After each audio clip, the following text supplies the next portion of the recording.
अस्सलाम वालेकुम। तकरार ड्रामे जी नेक्स्ट एपिसोड जी तफ़सील सां तव्हांखे दोस्तों कहाणी ॿुधाईंदा हलूं जेका किस्त अचण वारी आहे। छा इन में आशू के हाणे मोटरसाइकिल ते जेको सिजावल ख़ान खणी वियो, छा इहो नवाब खान वटि विया या रस्ते में इन खे पूरो कंदो सिजावल ख़ान आशू खे?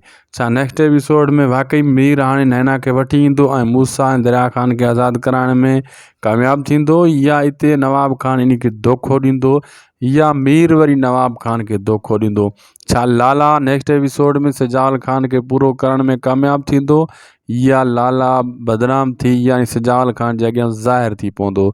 सॼी कहाणी ॿुधाईंदासीं इन नंढड़े वीडियो में। तव्हांखे थोरो इंतज़ारु कयो, इन खे पूरो ॾिसो जीअं तव्हांखे सॼी कहाणी सम्झ में अचे। ऐं थी सघे त उदासी टीवी यूट्यूब चैनल खे ज़रूरु सब्सक्राइब कंदा। अगरि फेसबुक पेज ते ॾिसी रहिया त इन खे फॉलो लाइक शेयर ज़रूरु कंदा।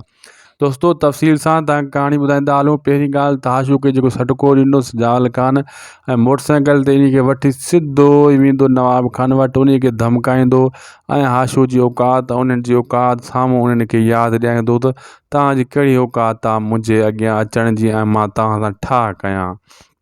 ठीकु आहे दोस्तों, मीर मिली वियो नवाब खान सां। नवाब खान खे पक पइजी वई त नैना सिजावल वटि न आहे। हाणे हू बि चवंदो मूंखे बि को ज़रूरत न आहे तोसां ठा करण जी, सिजावल ख़ान खे चवंदो।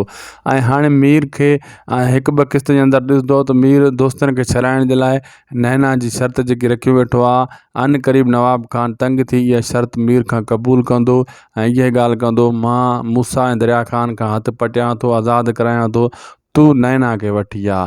मीर इहो मजबूरी में क़दम खणी रहियो आहे, लेकिन इन ते मूसा नाराज़ थींदो मीर जे मथां त हुन छो ईअं कयो, नैना खे वापसि जी शर्त जेका रखी आहे उन छो रखी आहे? छो त मीर सिधो सओं वञी ॿुधाईंदो कोन। अहिड़े हिसाब सां हू हिकु पासे पुलिस उन्हनि खे रखियो आहे।